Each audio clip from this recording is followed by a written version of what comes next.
I'm Chris with Recovery Cafe, and one of the 5 R's that resonates with me the most is relationship. Just because I feel like when you have relationship and you're welcomed into a community, that it just it's the foundation that you can build on, and where you can heal the most, when you're in relationship and in a community. I'm Jen, and I'm with Recovery Cafe Longmont, and my favorite R is repair. I really think that doesn't happen enough in the work that we get to do, and to be able to have that restoration through repair. I realize how few times in my life I get an apology.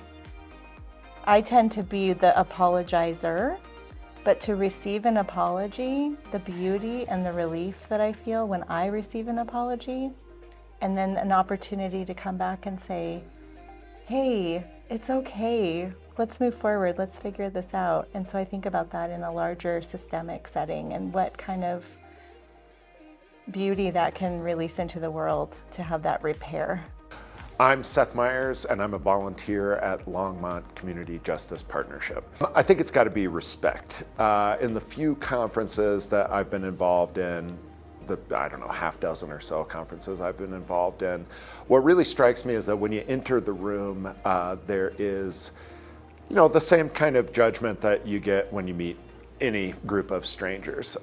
You get the feeling that people are looking at you and identifying who you are, what your character is, what your political beliefs are, whatever, immediately. And then it doesn't take long into that conference when you really develop a really strong mutual respect for just the variety, not even the variety, but the individual experiences that everybody has. And so, you look at a police officer, and some people have a lot of predetermined beliefs about police officers, and they're just not true. They're just not accurate. This is a human being, and you really get to see that in these conferences. And same with the responsible parties, and same with the community members, and these people that you walk by on the street every day have so much to offer, so much experience, so much insight and wisdom and joy and pain, and it's really something. And so I've really gained a lot of respect for everybody, I think, through this. I think relationship, the I Have a Dream model is really rooted in relationship. Our connection with the students and their families spans anywhere between 10 to 13 years. So we get to see them at their best, and we get to see them when they are facing challenges. And we're able to, in the work that we do, in the partnership that we do, not only with the Dreamer Scholar and their families, but community organizations like LCJP. They're all really important. I mean, relationships are so critical to the work that I do, but the most impactful, I think, is reintegration.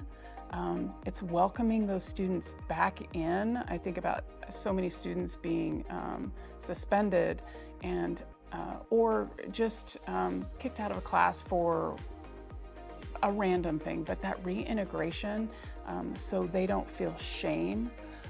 You can feel guilty, but feeling welcome back into that community, and accepting responsibility for your behavior, but being able to be welcomed back without that shame is so important. So I think reintegration is probably one of the most impactful for me.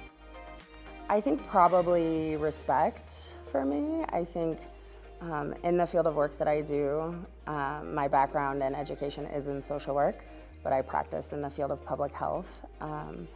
And so much of what we do, while it's rooted in health and science and what's brought forward as need from the community, can sometimes be viewed as controversial or political, or just have different viewpoints from our community members. And I think respect at the end of the day, even if you don't understand where the other person is coming from, or someone's identity or someone's lived experience, I think that's so foundational to relationships and to all of the other R's and the ability to reintegrate as a community. I just feel like that's foundational. Even if I can't understand you, I want to respect you as a human. If I were just to start with one, I think it would be responsibility. And I would kind of break that down into response ability, the ability for people to respond productively and creatively to whatever they're facing, whatever the challenge is or the opportunity is. And part of what happens in the context of restorative practices is people, their ability to respond is grown, it deepens, it becomes more sophisticated and more mature and more inclusive, I think. So the ability to respond is part of what keeps people together in this conversation, and finding ways for those who might have done harm to connect with those who were harmed in productive ways that serve them and the larger community.